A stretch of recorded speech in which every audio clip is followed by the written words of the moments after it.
This here is Tom Ogle. In 1977, he took a Ford Galaxie, a gigantic heavy car, which in it has a big 70s American V8. So essentially the fuel efficiency of a top fuel dragster with the performance of a Tata Nano. He took this car and didn't modify the engine at all. Instead, he just modified the fuel delivery system. And then Tom Ogle, his assistant, and a journalist from the El Paso Times, they got in the car and they drove from El Paso, Texas to Deming in New Mexico and back. That's a 200-mile round trip, and they did it with just 2 gallons of gasoline in the gas tank, giving us a fuel efficiency of 100 miles to the gallon. Before the car went on this round trip, all the fuel was emptied in front of a large audience and just 2 gallons were poured in, and then members of the engineering faculty of the El Paso University and independent experts, they were given the opportunity to fully inspect the car to see that there are no hidden fuel tanks of any kind. They inspected it and they concluded that indeed there was no hidden fuel in the car. The car did genuinely achieve 100 miles to the gallon in 1977. How? It's actually remarkably simple. What Tom Ogle did is that he vaporized the fuel before the fuel got into the engine. He took engine coolant, piped it around the tank to heat up the tank so that the fuel starts vaporizing already in the tank, and then he completely removed the carburetor and the fuel pump and piped the fuel vapors directly into the engine, where the engine sucked them in using engine vacuum. The vapors were combusted inside the engine ran and powered the car. A few months later, Tom Ogle got a patent pending on this invention.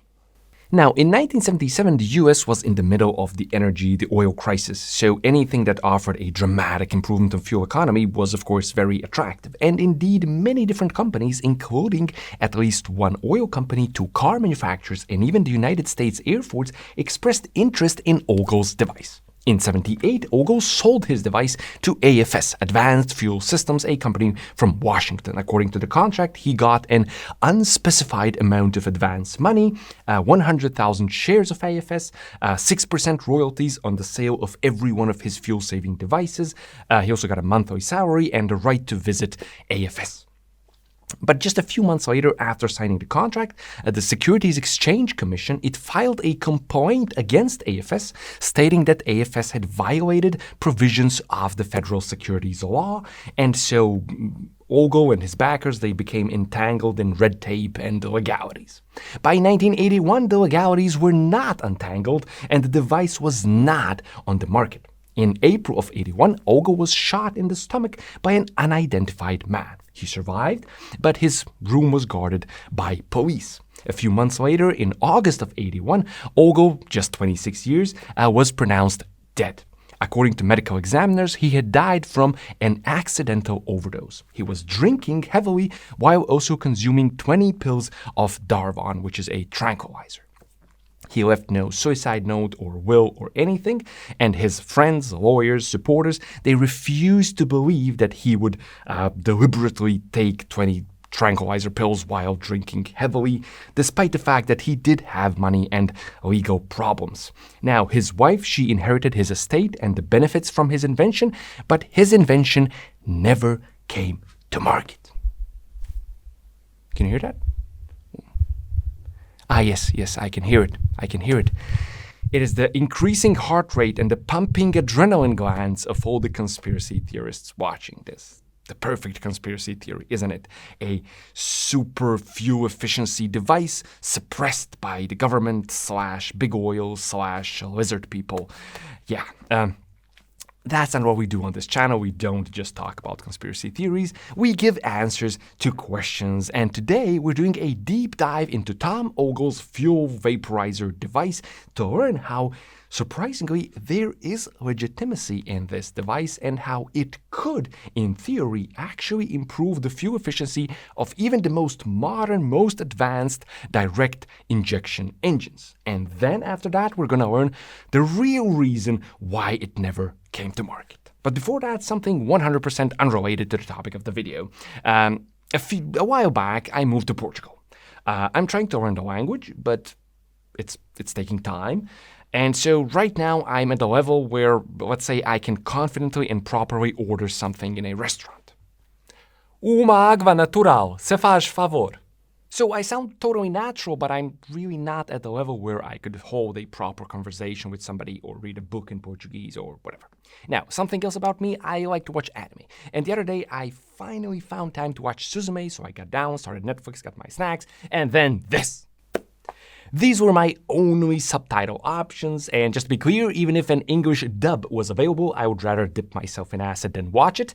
But this, obviously, I'm nowhere near the level where I could keep up with Portuguese subtitles, let alone Brazilian Portuguese, because it's same, but it's also different. I'm not learning Brazilian Portuguese, so for me it's a bit harder.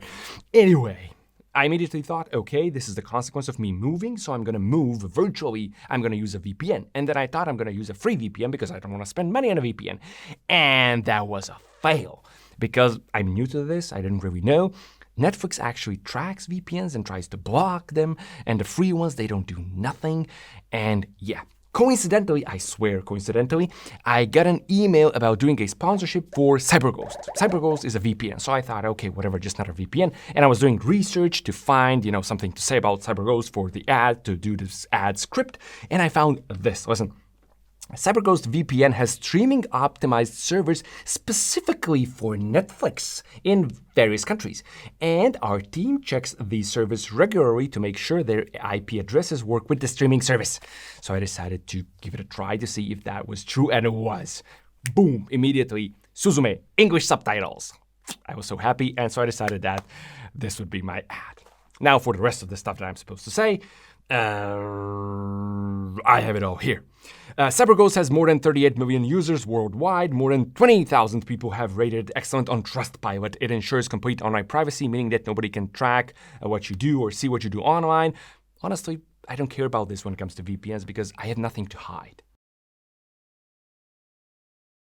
CyberGhost also unlocks geo-restricted games and content from over 40 streaming platforms like Netflix, Amazon Prime, Disney+, and you can even score better online deals by simply changing your virtual location. They don't hog your data, and even if they are forced to surrender their data to someone like the government / big oil / wizard people, none of it can be traced back to an actual person unless that actual person is stupid and uses their username, their actual name, and their username is the same. Anyway, never mind. It works on all major devices and operating systems, and you can protect up to 7 devices at the same time, perfect for sharing with friends and family. With the link in the description that you can find below, you can get their best deal ever, just $2.03 a month. Why the 3 cents? Just $2.03 a month plus 4 months for free, which is 84% off. There's even a 45-day money-back guarantee, so you have nothing to lose. So how did Tom Ogle achieve 100 MPG just by vaporizing the fuel before it gets into the engine? Isn't that what carburetors and fuel injectors do anyway? They vaporize the fuel, right? Wrong. What carburetors and fuel injectors do is that they atomize the fuel. They turn a liquid fuel into very, very fine droplets, and only then do these fine droplets vaporize. But even direct injectors, which work with very, very high fuel pressure, even they cannot guarantee the complete vaporization of all the fuel in all the conditions. And they cannot because there simply isn't enough time. If we compare carburetors, port injectors, and direct injectors, we can observe that carburetors sit furthest away from the combustion chamber, at the beginning of the intake manifold, and they work with the lowest fuel pressure, almost pretty much atmospheric pressure. Port injectors sit in the intake ports, so much closer to the combustion chamber, and they work with around 30 to 60 psi, which is 2.5 to 4 bar of fuel pressure. And finally, we have direct injectors, which sit right in the combustion chamber, and they work with the highest fuel pressure. As you can see, the closer we move to the heart of the engine, the combustion chamber, the higher the fuel pressure. This is because we have less and less time to vaporize the fuel the closer we are to the combustion chamber, and the less time we have, the higher the pressure we need to create ever smaller fuel droplets so that they can hopefully vaporize on time. And this is our problem, because a conventional fuel delivery system cannot guarantee the complete vaporization of all the fuel in all conditions. It means that it cannot guarantee a perfectly homogeneous air-fuel mixture inside the engine at all times. And inside a gasoline engine, we want the mixture to be as homogeneous as possible. The fact that we can't guarantee perfectly homogeneous air fuel at all times is the reason why we have a lean burn limit. A lean burn limit tells you how lean you can go. In other words, how little fuel you can use and still have good quality combustion inside the engine. A sort of conventional-ish modern engine can go as lean as, let's say, 22 to 1. Beyond that, combustion quality starts deteriorating dramatically, but more importantly, knock becomes a very serious risk. And that's because a lean air fuel mixture, it burns slowly. And because it burns slowly, it spends more time heating the unburned air and fuel outside the flame front. If we heat it up enough, it's going to self-ignite. And that self-ignition of the unburned air and fuel is what knock is. And knock destroys engines. But if we vaporize all the fuel before it ever gets into the engine, we can guarantee a perfectly homogeneous air-fuel mixture at all times. Such a mixture burns faster, so there's less risk of knock. Such a mixture does not have pockets of poorly mixed air and fuel within the combustion chamber, so even less risk of knock. Such a mixture also burns more cleanly, so less emissions and less carbon buildup within the engine. With a fuel vaporization system, in theory, we could run as lean as 40 to 1 or even higher with a more advanced, more refined system. And the leaner we go, the less fuel we use. And more benefits of Tom Ogle's fuel vaporization system, it doesn't need a fuel pump at all. It uses engine vacuum. And the fuel pump is a parasitic loss. So with all of these efficiency advantages, could a fuel vaporization system be made to achieve 100 miles to the gallon? Yes, it could. In theory, I'm pretty sure it could. I don't think it's even that hard or far-fetched. The problem with a fuel vaporization system was never achieving 100 mpg. The problem is the price it pays to achieve 100 mpg. Tom Ogle's fuel vaporization system is still a topic today. 50 years after its existence, you can find it on articles and websites and forums, people posting stuff on social media. Of course, different people have different opinions, but what almost all the articles and posts fail to mention is that this fuel delivery system, the invention, was actually reviewed by the United States Energy Research and Development Administration, and they decided not to support the invention with any of their funding because they believed it was, and I quote, not practical. That's pretty much all they said about it, and this, I believe, is the shortest, but also the most accurate description of this invention, because a fuel delivery system, such as Tom Ogle's or any other working on the same principle, even if it could be made to repeatably achieve 100 miles to the gallon on any kind of engine, in any kind of weather and outside conditions, even if it could be made to achieve that, it would still never make it to market. The first problem we have is that engines should not run at the same air-fuel ratio all the time. And if you remove the carburetor or the fuel injectors or any other kind of fuel delivery device, then you're losing your ability to quickly and effectively modulate your air-fuel ratio. And you want different air-fuel ratios in different conditions. When you want to accelerate, you want a slightly rich air-fuel ratio for maximum performance. But an engine that gets its fuel piped from the tank, vaporized fuel just sucked into the engine via vacuum, is going to run at the same lean, very lean air-fuel ratio at all times. And that means horrible acceleration. We're talking something like, I don't know, a minute, maybe even 2 minutes to 60 miles per hour. And not just poor acceleration, we also have horrible responsiveness because we cannot quickly and effectively change the air-fuel ratio.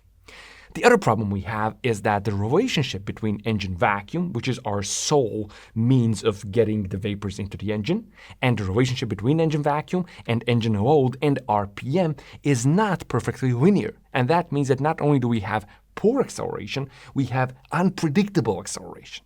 The final problem is starting the engine in the first place. Tom Ogle's patent very conveniently ignores engine starting and just talks about using engine heat to vaporize the fuel to run the engine. So how do we vaporize the fuel with a stone-cold engine?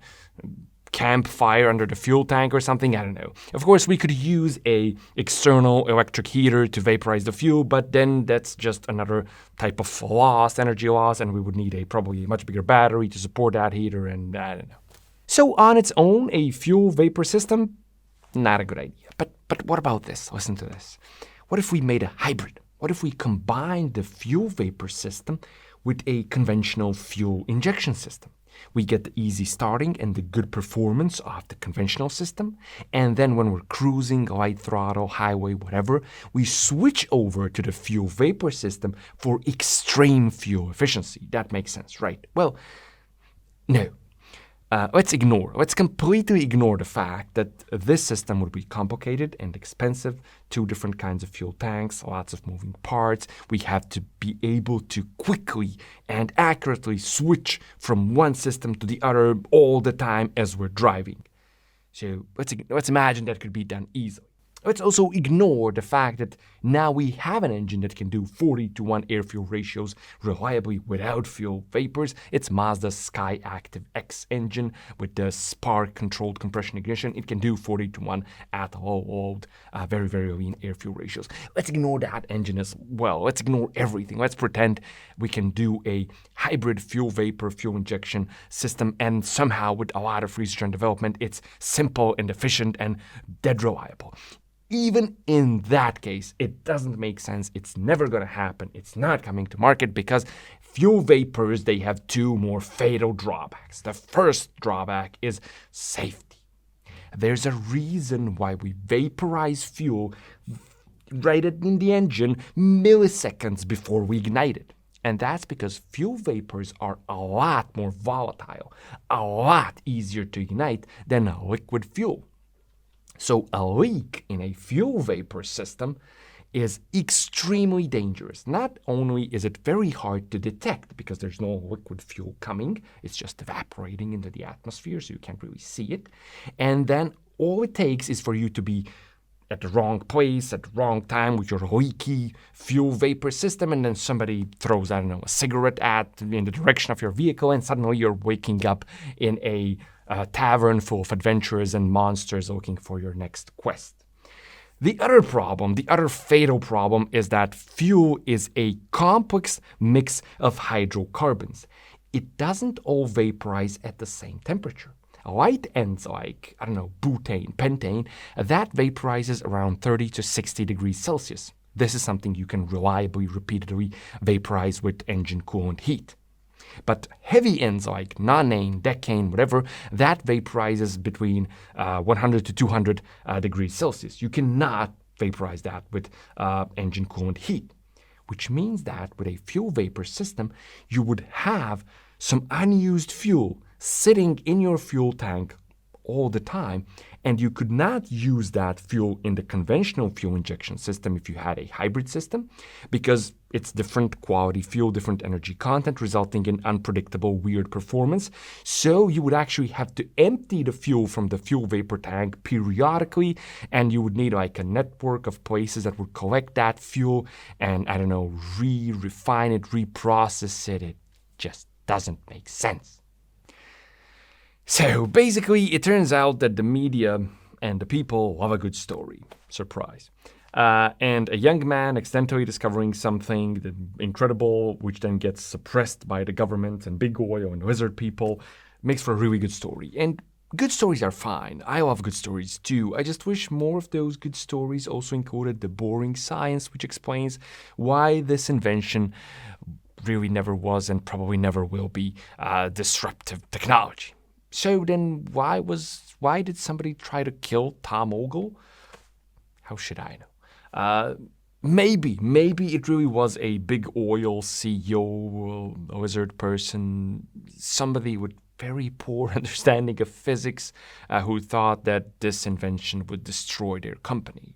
That being said, Tom Ogle really did have money and legal problems, according to the media reports from the time. He spent all of his advance money on a big fancy house and a bunch of Corvettes and Cadillacs before his invention ever came to market. So you get the idea. I really don't know, and it really doesn't matter. I'm sure that Tom Ogle really was a engineering and an engine and mechanics enthusiast, and no matter how you look at it, his death really was tragic. He was very young. But his death doesn't make his invention genius. That only works for artists. So, yeah, I guess that's it. Don't forget CyberGhost VPN. There's a link in the description. You can get it for free for 4 months and then just 2 months and 3 cents per month in exchange for total online privacy and the unlocking of geo-restricted content. Yeah. As always, thanks a lot for watching, and I'll be seeing you soon with more fun and useful stuff on the D4A channel. Glass camera. Hi, sir. Yes, yes. No, I just finished shooting. Yes, according to the script approved by Saudi Aramco, ExxonMobil, Shell, and BP. Yes, exactly. Yes. Oh, it's already on my account. Oh, great. Thank you. Thank you, sir. I appreciate it. Thank you. To you too, sir.